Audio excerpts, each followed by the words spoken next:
Tara's brave hill so quiet, the day I came there, not a green leaf stirred on the air, not a bird did proclaim ancient grandeur and fame, only ruins memories declare. I marvel to think, how can greatness e'er die? How can song disperse in the sky? How can hopes and dreams fade? How the warrior's sharp blade become dust? Was victory a lie? I stood there and pondered the great deeds of men's past, how like clouds in the sunset no glory can last. Even we, as we labor to achieve some bright end, must accept after glory that the night will descend. I dreamed a broad rainbow over thicket and thorn, over crags that called linger, your hopes are forlorn. All too oft in my dreaming, courage turned to despair, till I learned that success is but the courage to dare. As I gazed and thought sadly of Tara's demise, suddenly I saw her walls rise, saw her long regal halls, heard her people's brave calls, as though time had doffed a disguise. And I knew in a moment that deeds that men do never die, each victory is true. Every effort we spend gives more life in the end, till our gladness in life's ever new. Every effort we spend gives more life in the end, till our gladness in life's ever new.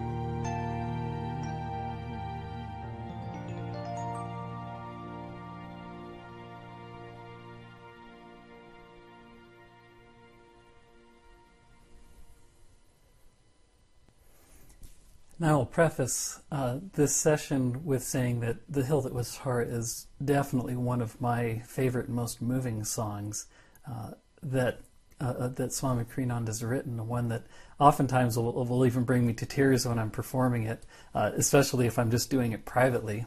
When I'm doing it with a group of people, I try really hard not to let it move me too much that I can't continue singing. But it's worth noting, first of all, that the hill named Tara that Kriyananda refers to here is a 510-foot hill in the County Meath in Ireland. And it used to be where the kings of old would sit. That's where they had their great hall, referred to in the song. But today it's just ruins. Now, Kriyananda admits he didn't actually visit there, but was, in composing music for the Mystic Harp and songs for Ireland and Derek Bell, that he tuned into that particular place and imagined a visit there as well. Now, the song itself begins with a bit of a depressing scene, right? It's saying Tara's brave hills that were once there, so quiet. There's no birds, there's no leaves, there's no wind. It's just everything's almost like a dead energy, where all this grandeur that was once there is now just faint memories. It's powerful, and it has a bit of a sinking feeling in the heart. This is a common emotion that we deal with, is that kind of You might say feelings of disappointment and sadness over what might have been or what once was and is no longer. So it's connecting. It connects with our heart and also connects with the third chakra a little bit, because that heart energy of sadness and disappointment can often sink down and things don't turn out as we like to. So the song immediately connects with that reality. But then the second verse takes that sadness and lifts it up a little bit by marveling. That line, I marveled to think. Marveling is a little more positive. It's an amazement, saying, wow, how can this actually happen? You're reflective rather than just being sad. Oh, I do want to mention that the words that I showed earlier are the words that Ananda revised a few years after he had made the recording we listened to. And when I sing the song for you later, I'll be using those newer words. But so we're marveling here in this second verse. How can greatness ever die? We're asking questions. We're becoming thoughtful, which immediately lifts the energy from just wallowing in the sadness to thinking more philosophically about it, giving ourselves a little bit of emotional distance. So it takes it out of that immediacy of the pulling downward reactions and starts to lift the energy up. And in that, there's a little bit of courage in facing the possible truth expressed in that last line of that verse. Are all these things we think were important, are they just false? Are they lies? And that's a really good question that we come to, especially on the path of yoga. And the song answers that here, as we shall see. Now in the third verse, we go even more reflective. I stood there and pondered. Now pondering is even more than just marveling. It's going deeper into what was going on. I stood there and pondered the great deeds of man past. How like clouds in the sunset no glory can last. We're bringing it now up to the throat chakra in the center of expansion and really reflecting on this wonder of man's actions versus the results, and what can we really depend on. And it's a courageous acknowledgement of the principle of duality, or dvaita, as they say in Sanskrit, that for every up there's a down, for every positive there's a negative, and that the end total, as the yogis say, have to come up to zero. And that's a deep, ponderous thought, one that is very expansive, that people, in fact, meditate on quite a bit. And so you have to ask, what is the purpose of anything? How do we reconcile ourselves with that? And so with the next line say, even we, as we labor to achieve some bright end, must accept, after glory the night will descend. And then the song delivers an answer. And this is really the crux of the whole song and the meaning behind this reflection of these ruins. I've dreamed a broad rainbow. Now, rainbow is this, it's a beautiful manifestation of light.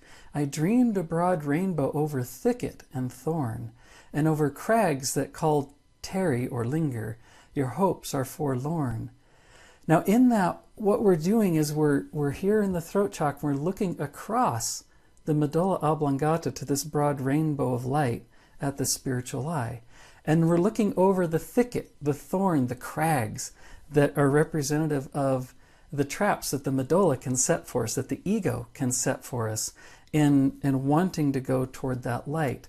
And here, like in the song Walk Like a Man, which was last week's session, we have that word tarry or linger, where it's saying we want to go from the throat chakra up to the spiritual eye, and don't get stuck at the medulla oblongata. Don't get stuck in the ego over these crags that call linger or tarry. Linger is used in Walk Like a Man. Linger was originally used in the hill that was Tara here. And Ananda changed the word to tarry, which is just a subtle improvement on the word linger. Lingering is a little more passive, but tarry actually means to be reluctant to leave, to linger because of reluctance. And so there's that saying, there's this reluctance of us to get past the ego and let the ego go, let that attachment to results go. And it says, all too oft in my dreaming, my aspirations, courage, turned to despair, turned back downward, saying that the ego won. It defeated us and got us to go back down, until I learned that success is not in the results, but in the courage to dare. And that's the really powerful teaching of nishkam karma, or non-attachment to the results of our actions. That's the central theme of the Bhagavad Gita, that what accrues to the soul is the trying, not the results. Sure, to the world, the results are what matters. We want the material world wants the results because that's what accrues to it. But it's that courage to dare in the trying that really makes the difference to the soul. Now, I personally have a little story to tell with that. Is years ago at Swami Kriyananda's encouragement, I was doing a lot of work to try to build a retreat center outside of Seattle, out in a rural area. And we had done a lot of work on it. It was primarily myself and another man working on it. And we spent a good year and a half building some structures. We moved a portable classroom onto the site. We had travel trailers people could stay in. I built a whole off-the-grid generator system, and we drilled a well and got the water system working. And it was really a great place, and people were actually staying there and taking some seclusions. But then it got burglarized, and a lot of things were stolen. And I took the courage and said, I'm going to rebuild it and put it back together again. And got it back to its place. And then the burglars came back and cleared it out again. And I realized after a time that, unless we had somebody living there full time, which we didn't, it really wasn't safe for people and individuals to stay there. And so eventually we had to let go of the project and sell the land off and so forth. And for a time, I was wondering whether, had that project failed? Was it a failure to go through all this work and effort for nothing? But then in this song, the answer was there, that I didn't do it to begin with for myself or for to build a retreat. I did it because it was something our spiritual director, Swami Kriyananda, had asked us to do. And so I was doing it out of devotion. And because of that, all that effort still accrued inwardly rather than outwardly. And so there was success in that. It was the courage to dare, and there was success. And so that's really the deep teaching going on in here. And then look what happens in the song. We've got over the medulla oblongata. We've had that courage to dare. We're up here at the spiritual eye. And what does the song have? It has a vision. As I gazed and thought sadly of Tara's demise, suddenly I saw her walls rise, saw her long regal halls, heard her people's brave calls as though time had doffed a disguise. So we're here at the spiritual eye, and we brought that energy up from the third and fourth chakras through the throat, past the medulla to the spiritual eye, and we're having a vision. And then we get that deeper understanding that I knew in that moment the deeds that men do never die. Each victory is true. Like I said, it accrues to the soul. Every effort we spend, no matter what happens outwardly, gives more strength in the end. Original word was life. Kriyananda changed it to strength, which I think is a little more powerful here. Gives more strength in the end, till our gladness in life's ever new. What does gladness being ever new refer to? It's the definition that Yogananda gave of God, Satchidanandam, ever existing, ever conscious, ever new joy. So there it is, till our gladness in life, till our joy in God is ever new, till we reach that point of realization. And that's the goal, that's the message here, that the goal in life is to gather that strength in ourselves to find God, simply by trying again, never giving up. As Yogananda said, a saint is a sinner who never gave up. So regardless of what happens on the outside, to in our various efforts, that strength accrues to us inwardly. An extremely, extremely powerful message. And so you can say that there are any number of negative emotions that this song can address in this consciousness that it provides. I think the most meaningful one for me is despair. And it says that even in the lyrics, all too often my dreaming courage, that aspiration turned to despair, got me to go back downward into despair and depression and those negative emotions. But despair here flees before that vision of eternity offered in this song. The other is fear or fearfulness, as Ananda assigned. In day 19 of Secrets of Emotional Healing, he said, the secret of overcoming fearfulness is to seek peace at that calm center within where nothing can touch you, neither fire, nor flood, nor loss of any kind, and not even death. And you can see definitely how that song relates to it here. And so I'd also say that, fear of failure is a big part of that, and attachment to the results of your actions, definitely, as we've been talking about. So really, and you can see in that release of the ego, the source of fear at the medulla, into superconsciousness here, into Om at the spiritual eye, nothing can touch you, and that's where it leaves your consciousness there. And it's quite an amazing song when you think about doing all of that in a mere 3.5 minutes. With that then, I'd like to sing the song for you, playing it a little more with the consciousness of where things are moving in the spine. And I like to say this is one of the songs that encouraged me to learn enough of the guitar to accompany myself so you could really be sensitive to the way the lyrics and the progression of the song are coming out. So I will leave you with this.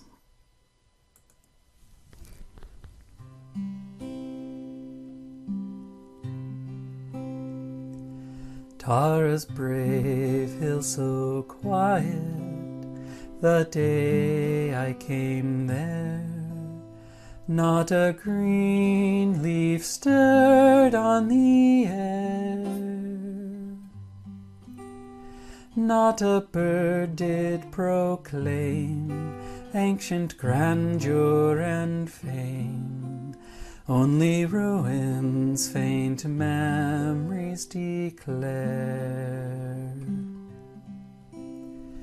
I marvel to think, how can greatness e'er die?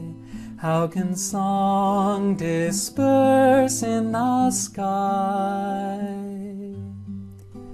How can hopes and dreams fade? How the warrior's sharp blade become dust? Was victory a lie? I stood there and pondered the great deeds of man's past, how like clouds in the sunset no glory can last. Even we, as we labor to achieve some bright end, must accept after glory that the night will descend. I've dreamed a broad rainbow over thicket and thorn, over crags that called tarry, your hopes are forlorn. All too often my dreaming courage turned to despair, till I learned that success is but the courage to dare. As I gazed and thought sadly of Tara's demise, suddenly I saw her walls rise, saw her long regal halls, heard her people's brave calls, as though time had doffed a disguise. And I knew in that moment the deeds that men do never die, each victory is true. Every effort we spend gives more strength in the end, till our gladness in life's ever new.